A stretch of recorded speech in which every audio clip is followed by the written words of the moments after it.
Hola chicos, ¿cómo están? Aquí me han retado con este ejercicio de universidad, bueno, para preparación de universidad. Problema bastante sencillo, examen de admisión. Me dicen encontrar la potencia disipada en la resistencia de 50 ohmios. Recordemos que toda corriente que pasa por una resistencia transforma la energía eléctrica en calor. Dicho fenómeno se conoce como el efecto Joule. Joule nos establece que la potencia disipada en una resistencia se puede calcular como el producto de la corriente al cuadrado con la resistencia. También se puede calcular como la diferencia de potencial entre los bornes de la resistencia al cuadrado sobre la resistencia. En este caso yo voy a asumir que este es el terminal A, terminal B. En otros casos también se puede calcular como el producto de la diferencia de potencial con la corriente. Tenemos entonces tres ecuaciones para hallar la potencia disipada.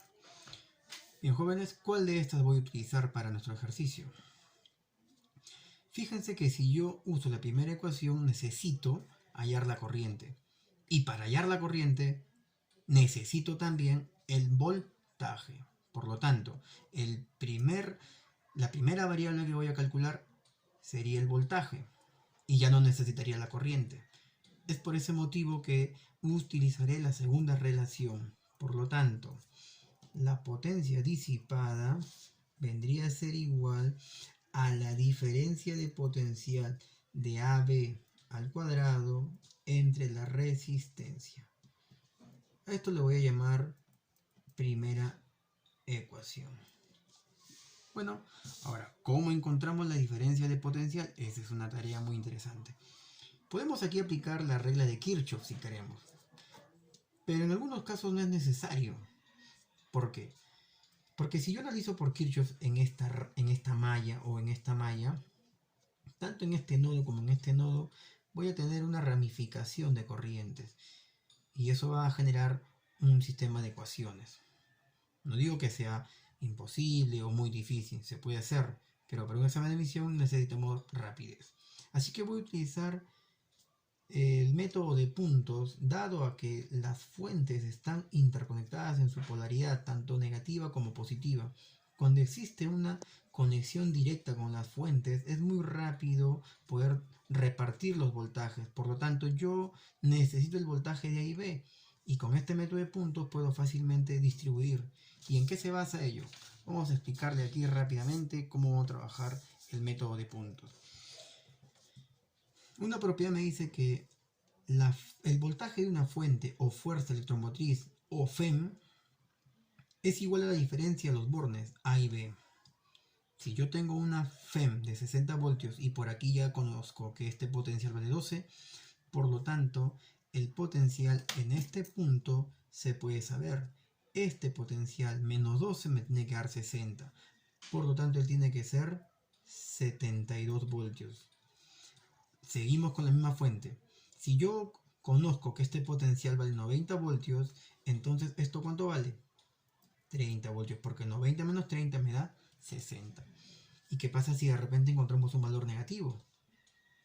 Entonces, este potencial menos este potencial me tendría que dar 60. Y aquí vamos a trabajarlo con mucho cuidado con los negativos. Le voy a llamar potencial A. Digo, potencial A menos 10 me tiene que dar 60. Menos por menos me da más. Este más pasa al otro lado a restar. 60 menos 10, el potencial de A tendría que ser 50 voltios. Entonces el potencial de A vale 50.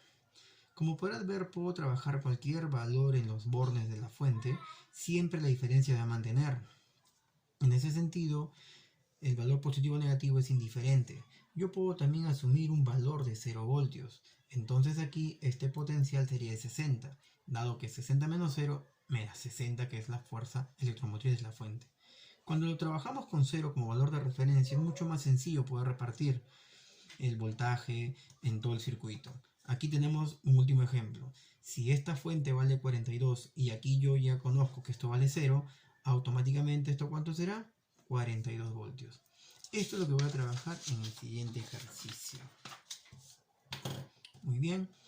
Por lo tanto, me voy a concentrar en hallar los voltajes de A y B.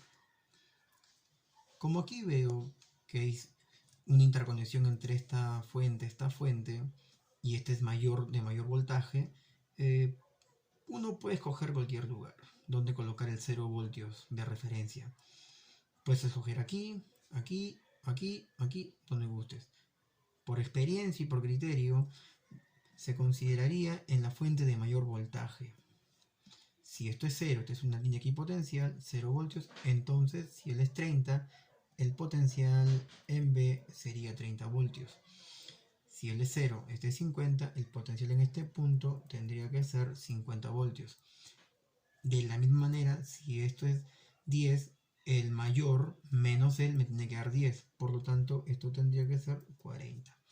Nuevamente, el mayor menos el menor, que es 40, me tiene que dar 20. Por lo tanto, el potencial aquí tendría que ser 60 voltios. Ya tengo entonces el potencial de A y el potencial de B. En ese sentido, podemos observar del gráfico que el potencial de A menos el potencial de B sería, en algunos casos también se puede abreviar de esta manera, ¿ya? No se confundan. Sería entonces 60 menos 30. Por lo tanto, la diferencia de potencial de A y B es de 30 voltios. Seguidamente voy a reemplazar en nuestra primera ecuación y de esa manera tendríamos la potencia disipada. La potencia disipada sería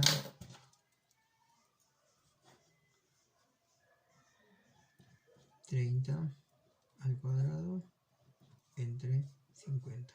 Si calculamos, esto nos va a dar 18 watts, que sería la respuesta a este problema.